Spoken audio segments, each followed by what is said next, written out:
രാഹുൽ എന്താണ് മുഖം അടിച്ചു പൊട്ടിക്കുമെന്ന് പറഞ്ഞാൽ എസ് ഐ നിങ്ങൾ ഇങ്ങോട്ട് വിളിക്കുക. നോക്കാം, അടിച്ചു പൊട്ടിക്കാൻ പറ്റുമോ നോക്കാം. അത്ര ആർജവമുള്ള എസ് ഐ ഇങ്ങോട്ട് വിളിക്കുക. ഒരു പ്രശ്നം ഉണ്ടാക്കാത്ത ഒരു മുഖം അടിച്ചു പൊളിക്കുമെന്ന് പറഞ്ഞേ അവനെയും കൊണ്ടാ വന്നേക്കുന്നത്. എന്നാ മുഖം ഒന്ന് അടിച്ചു പൊളിക്കും നിങ്ങള്. RSS മാർച്ച് നടക്കുമ്പോൾ നിങ്ങൾക്ക് പ്രശ്നമില്ല. എന്റെ ഓഫീസിലോട്ട് മാർച്ച്, DCC മാർച്ച് നിങ്ങൾക്ക് അടിക്കണ്ടായിരുന്നല്ലോ. കാല് വെട്ടുമെന്ന് പറഞ്ഞു, തല വെട്ടുമെന്ന് പറഞ്ഞു, നിങ്ങൾക്കൊന്നും ചെയ്യണ്ടായിരുന്നല്ലോ. RSSന്റെ ഓഫീസിലോട്ട് മാർച്ച് നടത്തി നിങ്ങൾക്ക് പ്രശ്നമോ? സന്ദീപ് വാര്യരെ കൊല്ലുമെന്ന് ബാരിക്കറ്റിനപ്പുറത്ത് പറഞ്ഞിട്ട് ഒരുത്തെങ്കിലും അറസ്റ്റ് ചെയ്തോ? നിങ്ങൾ കണ്ടതല്ലേ?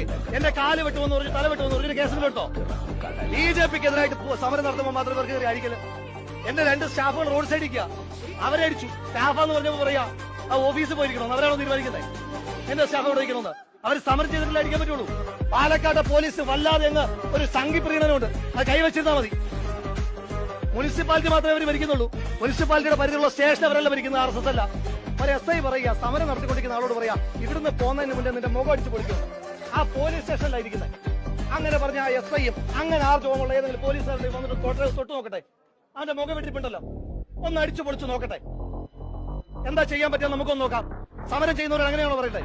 മുഖം അടിച്ചു പൊളിക്കും. എന്നിട്ട് ഇപ്പൊ ഞാൻ ചോദിച്ചു പറയാം അടിച്ചു പൊളിക്കുമെന്ന്. എന്നാ ഞങ്ങൾ വെല്ലുവിളിക്കുക. പുറത്തൊന്നും പോകണ്ട, പോലീസ് സ്റ്റേഷനിലുണ്ട്. ഇവന്റെ മുഖത്തൊന്ന് തൊട്, പിന്നല്ലേ അടിച്ചു പൊളിക്കുന്നു. ഒന്ന് തൊട്ട് കാണിയില്ല. ഇവിടെ ഒരു